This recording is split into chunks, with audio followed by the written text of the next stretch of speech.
வணக்கம் உறவுகளே, நான் உங்கள் கருங்கல் கண்ணன். என்னை பற்றி நான் கூற வேண்டும் என்றால், கிட்டத்தட்ட 19 ஆண்டுகளாக நட்சத்திர காப்பீடு என்பதுமே ஸ்டார் ஹெல்த் மருத்துவ காப்பீடு. இந்த காப்பீட்டில் விற்பனை மேலாளராக இருக்கின்றேன். இப்பொழுது எனது உயர்ந்த நிலையில் பிளாட்டினம் நிலையில் இருக்கின்ற சிறப்பு விற்பனை மேலாளர் பிளாட்டினம். எதற்காக இந்த குரல் பதிவு?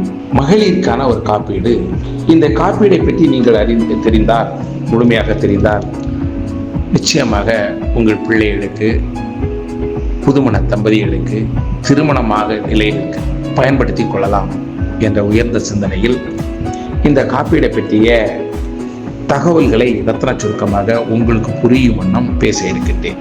அன்பு உறவுகளே, முதலில் நாம் ஒரு காப்பீடு எடுப்பதற்கு முன்னால காப்பீடை பற்றி நாம் தெரிந்து கொள்ள வேண்டும். காப்பீடை எடுத்த பிறகு, ஐயோ நான் தவறாக எடுத்து விட்டேன், மாற்றி எடுத்து விட்டேன், இது எனக்கு ஏற்ற காப்பீடு இல்லை என்று கண்ணீர் விடக்கூடாது. அப்போ ஒரு காப்பீடை எடுப்பதற்கு முன்பாக அந்த காப்பீடு அடிப்படை நமக்கு தெரிந்திருக்க வேண்டும். நான் பணிபுரிகின்ற இந்த ஸ்டார் மருத்துவ காப்பீட்டில் எப்படி அது செயல்படுகிறது, ஆரம்ப நிலையை முதலில் எல்லா காப்பீடும் பொருந்தும் வண்ணமாக பொதுவான கருத்தை சொல்லிவிட்டு, இந்த ஆங்கிலத்தில் உமன் கேர் அப்படின்னு சொல்லுவாங்களே, இந்த மகளிருக்கான காப்பீடு, இதை உங்களிடம் பேச இருக்கின்றேன். நிச்சயமாக இது உங்களுக்கு பயன்படும் என்று. ஏன்னா இதில் ஒரு கடுகளர் கூட மாற்றம் இல்லாமல் மிகவும் தெளிவாக, என்னுடைய பேச்சில் ஏதாவது தவறு இருந்தால் நான் கூறியது பின்னாடி கிடைக்கலைன்னா உங்களுக்கு ஆதாரம் போடுமே. நிச்சயமாக நீங்க எங்களை ஏமாற்றி விட்டீர்களே அப்படின்னு கூட நீங்க கேட்கலாம், வாய்ப்பு உள்ளது. எனவே ஒரு காப்பீடு நான் தெரிந்த மட்டில் தெளிவாக உங்களுக்கு தருகின்றேன். இப்போது ஒரு காப்பீடு எடுக்கிறீங்க, அது ஸ்டார் ஹெல்த்தில் இருக்கின்ற உமன் கேராக இருந்தாலும் சரி, சூப்பர் ஸ்டாருங்கிற புதிய காப்பீடாக இருந்தாலும் சரி, அஷூருங்கிற காப்பீடாக இருந்தாலும் சரி, காம்ப்ரிஹென்சிவா இருந்தாலும் சரி, எதுவாக இருந்தாலும் முதல் மாதத்துக்கு என்ன தருவாங்கன்னா விபத்துக்களுக்கு மட்டும்தான் தருவாங்க. அந்த விபத்துங்கிறது 24 மணி நேரத்துக்கு மேல உள்நோயாளிகள் இருக்க தகுதியான அந்த காயம் பெரிய காயமாக இருக்க வேண்டும். அந்த விபத்து சட்டப்படியான விபத்தாக இருக்க வேண்டும். 24 மணி நேரம், ஒரு நாள், அதற்கு மேல் இருக்க வேண்டிய காயமாக இருக்கணும், சட்டப்படியான காயமாக இருக்கணும். சட்டத்துக்கு புறமானது என்றால் உங்களுக்கு தெரியும், ஓட்டுநர் உரிமை இல்லாமல் வாகனம் ஓட்டுவது, சண்டை சச்சரவு உருவாக்குவது, தற்கொலை முயற்சி பண்ணுவது, இதெல்லாம் விபத்து நீங்கி போனான்னா கொடுக்க மாட்டாங்க. விபத்து என்றால் உங்களுக்கு தெரியும், ஒரு வாகனத்திலிருந்து பின்னிருந்து சந்தாலும் சரி, ஒரு புல் தடிக்கு விழுந்தாலும் சரி, விஷ நச்சுத்தன்மையுடைய ஊர்வன பரப்பினை கடித்தாலும் சரி, எதுவாக இருந்தாலும் விபத்துக்கு 24 மணி நேரம் மேலே நம்ம உள்நோயாளியாக இருக்கும் அளவுக்கு காயம். அதுக்கு அந்த 24 மணி நேரம் இருக்க வேண்டாம், சின்ன ஒரு காயம் தான், சின்ன ஒரு மருந்து போட்டு வந்துட்டோம் அப்படிங்கிறது கிடைக்குமான்னு கிடைக்கும். அது நீங்க தெரிந்து கொள்ள வேண்டும். அதுபோல 31 நாள், ஒரு மாதம் முழுவதும் விபத்துக்கான மட்டும்தான் கிடைக்கும். 32வது நாளுக்கு பிறகு புதுசா வர காய்ச்சல் முதல் இதய நோய் வரைக்கும் புதுசா வர்றது என்கிற தெளிவா, அந்த புதிய நோய்ங்கிறது தெளிவா நீங்க வச்சு. இப்போ ஒரு காய்ச்சல் வருது, 32ஆம் நாள் ஒரு காய்ச்சல் ஆரம்பித்த உடனே நீங்க என்ன செய்யணும், நீங்க உடனே உள்நோயாளியாக போய் இருக்கக்கூடாது. அதான் அது சட்டம். இப்போ நம்ம நிறுவனம் நிறைய வாய்ப்புகளை நமக்கு வாரி வழங்கி உள்ளது. அந்த அடிப்படையில் நமக்கு ஒரு நோய் புதிதாக வந்திருக்கிறது என்றால் நாம் என்ன செய்ய வேண்டும்? சாதாரண சளி காய்ச்சலாக இருந்தால் கூட நாம் பயன்படுத்தி கொள்ளலாம். எப்படி என்றால், நாங்கள் ஒரு எண் இப்போது தருகின்றோம். இப்போது உங்களுக்கு நான் ஒரு எண் தருகின்றேன். இந்த எண்ணை நீங்கள் காப்பீட்டாளர்கள் உங்கள் அலைபேசியில் பதிவு செய்து கொள்ளுங்கள். எந்த எண்ணை நீங்கள் நம்ம காப்பீட்டில் கொடுத்தீர்களோ அந்த எண்ணை நீங்கள் பயன்படுத்திக் கொள்ளுங்கள். அந்த எண் உள்ள அலைபேசியில் பதித்துக் கொள்ளுங்கள். அந்த எண்ணை உங்களுக்கு தெளிவாக கூறுகின்றேன். 7676 905 905. மீண்டும் மறுமுறை கூறுகின்றேன். 7676 905 905. இந்த எண்ணுக்கு நீங்கள் அழைத்து சொன்னால் உங்களுக்கு அங்கு காலை 8 மணி மேல் மாலை இரவு 8 மணி வரைக்கும் அவங்க எடுப்பாங்க. நீங்க சொன்னீங்கன்னா 10 வயதுக்கு மேற்பட்ட குழந்தைகள் முதல் பெரியவங்க வரை இதை பயன்படுத்திக்கலாம். இப்படி கூப்பிட்டு, எங்களுடைய காப்பீட்டு எண் இது, எங்கள் வீட்டில் இன்னாருக்கு இந்த மாதிரி பிரச்சனை, அது எந்த நிலையில் இருக்குது, என்ன நேரத்துக்கு இன்றைக்கு ஆரம்பிச்சிச்சு அப்படின்னு சொன்ன உடனே அவர் என்ன சொல்வார், ஒரு அரை மணி நேரத்தில் மருத்துவர் உங்களுடைய இனி ஒரு எண்ணிலேருந்து உங்கள் எண்ணுக்கு அலைபேசி வருவாங்க. ரெண்டாவது பேசிக்கிட்டு என்னென்ன பரிசோதனை செய்யணும் அப்படிங்கிற செய்தியை உங்களுடைய வாட்ஸ்அப்புங்கிற கட்சவியில் உங்களுக்கு தருவாங்க. நீங்கள் அந்த எண்ணில் அவங்க சொல்லுவாங்க பரிசோதனை சொல்ல அப்படின்னா பரிசோதித்து உங்கள் வீட்டில் காய்ச்சல் பார்க்க ஒரு கருவி மட்டும் இருந்தாலே போதும். அப்போ பரிசோதனை பண்ணி என்ன பண்ணிடுவாங்கன்னா, இந்த மாதிரி மருந்து எடுங்கன்னு சொல்லிட்டு மருந்து சீட்டை உங்களுக்கு தந்துடுவாங்க. நீங்கள் பரிசோதனை பண்ணி அனுப்பிட்டா அவங்க தந்துடுவாங்க. மீண்டும் உங்கள்கிட்ட பேசுவாங்க. இப்போது காய்ச்சல் சரியாயிடுச்சு, இல்லை வயிற்றுப்போக்கு சரியாயிட்டு, இல்லை ஒரு இந்த காற்று கேஸ்ன்னு சொல்லுவோம்ல அந்த மாதிரி எதுவாக இருந்தாலும் சரி, அப்போ சரியாயிடுச்சு, இல்லை நான் விட்டுலாம், சரியாகலை அப்படின்னா மீண்டும் மறுமுறை மருத்துவரிடம் அந்த மருத்துவர் அலைபேசி தொடர்பு கொண்ட அலைபேசி நீங்கள் கூறினால் அவர் உங்களுடைய உடல்நிலையை கவனத்தில் எடுத்து சரியாக அவர் இந்த மாதிரி செய்தால் சரி வராது, மருத்துவம் தந்தால் சரி வராது, மருந்துக்கு பேரெல்லாம் அனுப்பி விட்டோமே, அது காப்பீட்டாளர்கள் உண்டாங்களே, இருந்தும் சரி வரலையே, அப்போ இங்கே என்ன செய்யலாம்? அப்போ நேரடியாக மருத்துவமனைக்கு இருந்தாகணும். நீங்கள் ரத்தத்தையெல்லாம் பரிசோதனை பண்ணி ரத்தம் இதெல்லாம் பரிசோதனை பண்ணி அவங்க சொல்லுவது விதம் நம்ம அனுப்பிட்டேன்னா என்னென்ன மருந்து சாப்பிடுங்கன்னு சொல்லிட்டு அவங்க உங்களுக்கு சீட்டு தந்துடுறாங்க.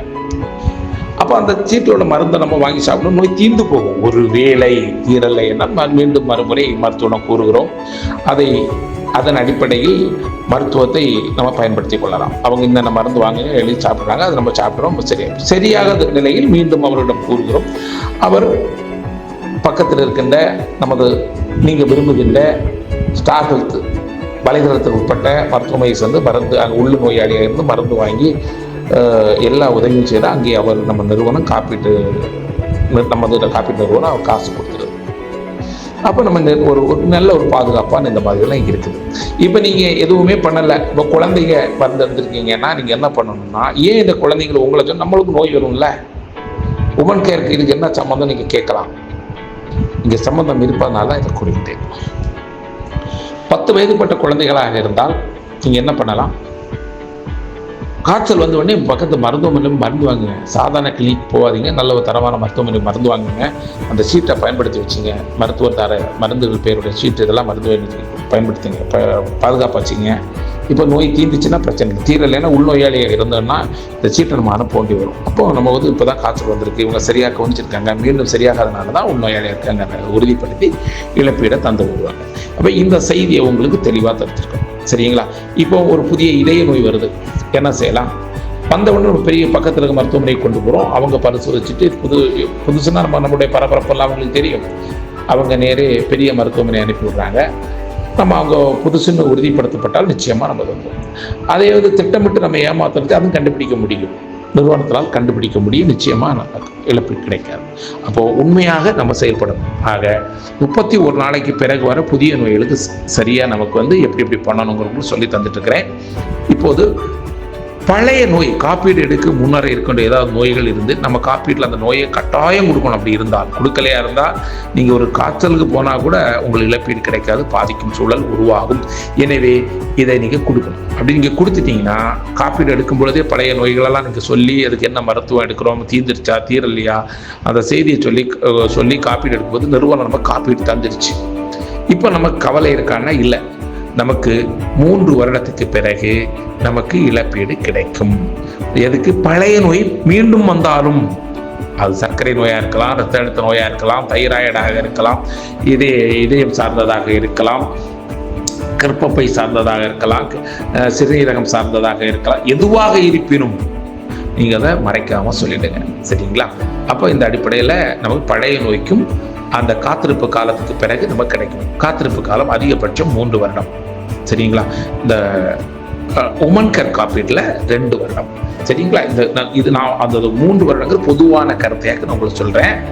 ஏன்னா இனி ஒரு ஆள் கேட்பாங்க, அவங்க உமன் கேர் வச்சுருக்க மாட்டாங்க, அவங்க அஷூர் வச்சுருக்கலாம், வேறு ஏதாவது காப்பீடு வச்சுருக்கலாம், காம்ப்ரிஹென்சிவ் வச்சுக்கலாம். அவங்ககிட்ட கேட்பாங்க, உங்களுக்கு தெரியுமான்னு கேட்டால் நீங்கள் சொல்லிக் கொடுக்கணுமே, அதற்காக இதை உங்களுக்கு சரியாக சொல்லித்தாரேன். உங்களுக்கு தெரிஞ்சதை சொல்லிக் கொடுக்கணும். ஆனால் உமன் கேர் காப்பீட்டில் 2 வருடம் தான் காத்திருப்பு காலம். சரிங்களா? இப்போது பழைய நோய்க்கு இவ்வளோ காத்திருப்பு காலம் இருக்குது. அதே போல் தெரியாமல் உடம்புல சிலவங்களுக்கு நோய் இருக்க வாய்ப்பு இருக்குது. அந்த நோய்க்கு எவ்வளோ நாள் காத்திருப்பு காலம்னா சரியாக சொல்லலாம் 2 வருடம் காத்திருப்பு காலம். தெரியாமல் நம்ம உள்ள இந்த நோயெல்லாம் நமக்கு வந்த உடனே நமக்கு தெரியாது, நம்ம கொண்டு நடப்போம். எடுத்துக்காட்டு காது மூக்கு தொண்டை. இப்போ நம்ம கண்ணாடி போட்டிருப்போம், மூக்கு கண்ணாடி, உடனே எனக்கு அறுவை சிகிச்சை போயிடுவோமா? இல்லை. அதே போல் காது வயதாகி வருது, காது கேள்வி குறைவுறது, சைனஸ்ன்னு சொல்லுவாங்களே, சளிக்கட்டு மூக்குக்குள்ள எல்லாம், அந்த மேலே நெத்தி மூக்கு இதெல்லாம் சளி வந்து அடைஞ்சி தும்மிட்டே இருப்பாங்க. அந்த மாதிரி இது. ஆக என்னென்ன நோயின்னு உங்களுக்கு தெளிவாக சொல்ல போகிறேன். இதெல்லாம் உடனே யாரை உள்நோயாளியாக போவாங்கன்னா போட்டாங்க. அப்போ இப்போ ஒன்னேன்னு சொல்கிறேன், காது மூக்கு தொண்டை இஎன்டி ப்ராப்ளம்னு சொல்லுவாங்க ஆங்கிலத்தில்.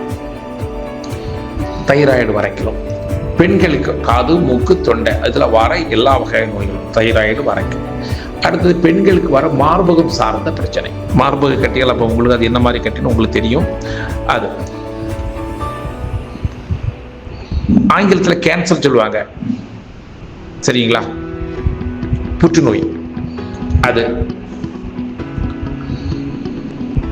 மஞ்சநோவு, மஞ்ச காமாலை, பித்தப்பையில் வர கல், பித்தப்பை பிரச்சனை, சிறுநீரக கல் பிரச்சனை, சிறுநீரகம் சார்ந்தது, சிறுநீரகம் சார்ந்தது கல், சிறுநீரகம் சார்ந்தது. தெளிவாக சொல்றேன்னு நினைக்கிறேன், உங்களுக்கு புரியுங்கிறதுக்காக இவ்வளவு தெளிவா.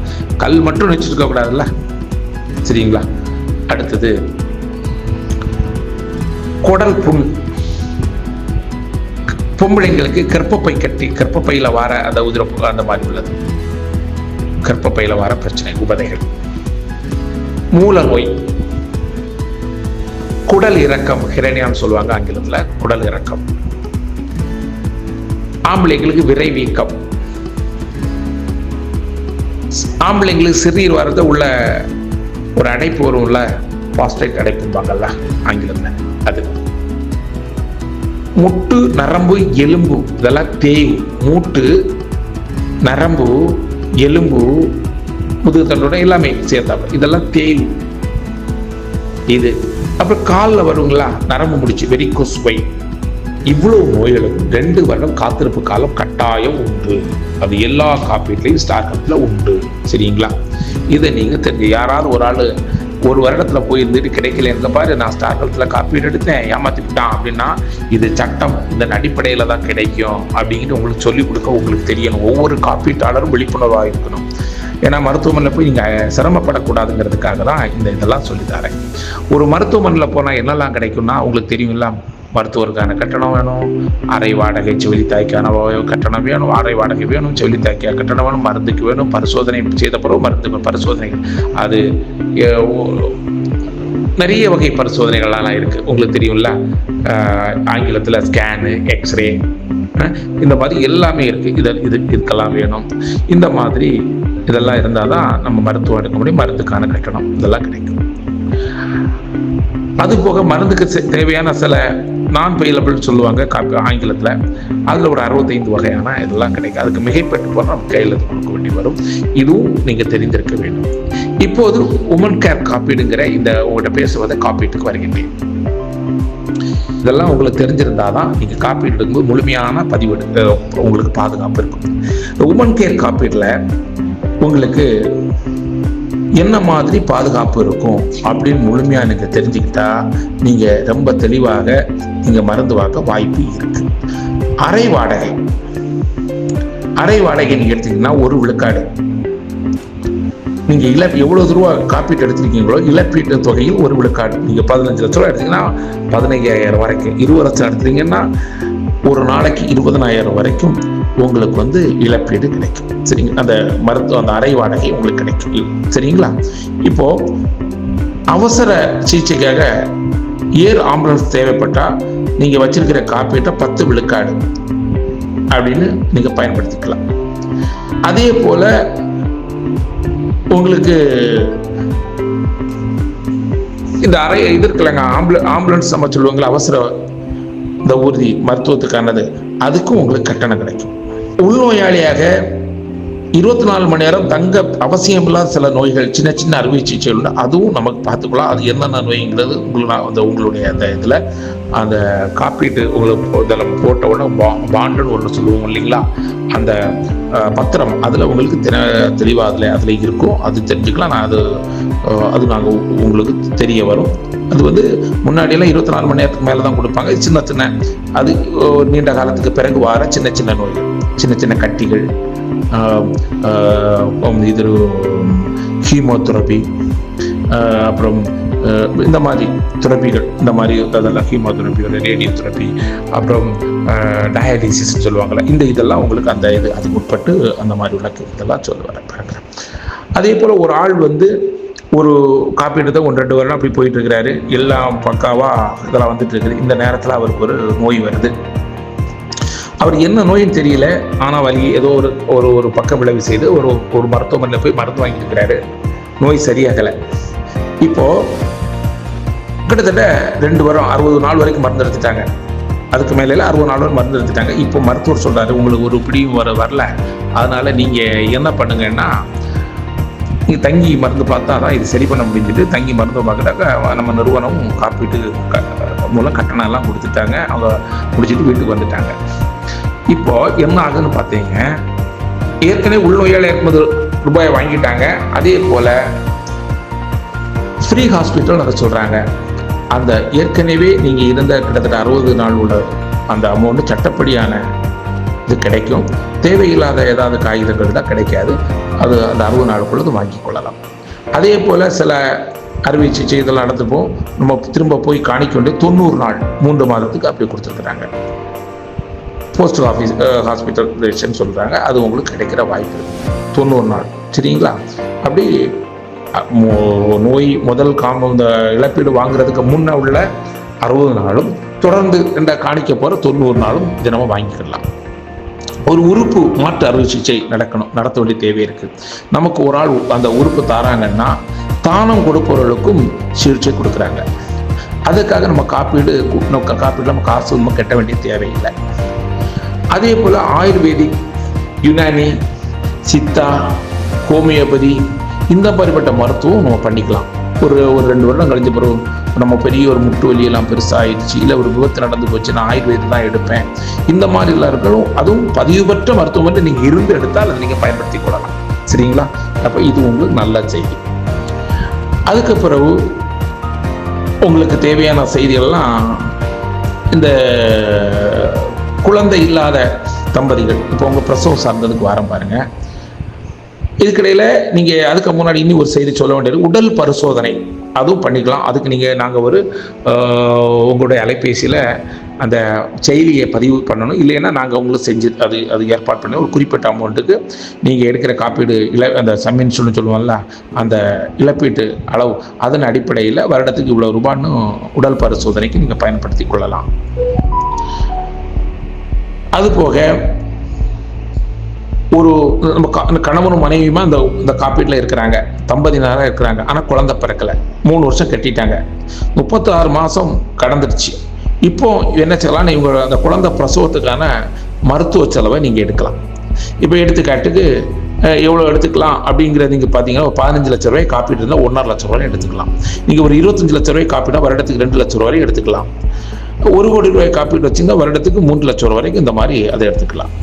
அடுத்து ஒரு குழந்தை பிறப்புக்கு முன்னாடியே சில தடுப்பூசி எல்லாம் நீங்கள் எடுக்கணும்னா 15 லட்சத்துக்கு நீங்கள் எடுத்துறீங்க, 2500 ரூபாய்க்கு அந்த மாதிரி செலவு பண்ணிக்கலாம். 20 லட்சத்துலேருந்து 1 கோடி ரூபாய்க்கு எடுத்தீங்கன்னா 5000 ரூபாய் அந்த மாதிரி எடுத்துக்கலாம்.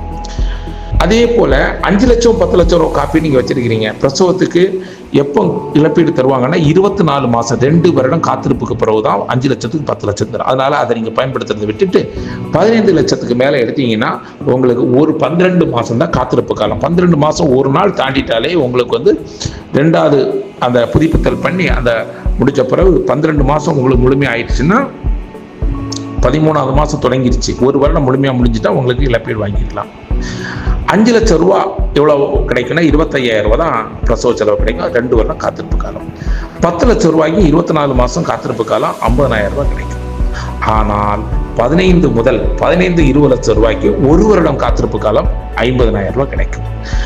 25 லட்சம் 50 லட்சம் ரூபாய் காப்பீடு 1 வருடம் காத்திருப்பு காலம் 75000 ரூபாய் பிரசவத்தை கிடைக்கும்.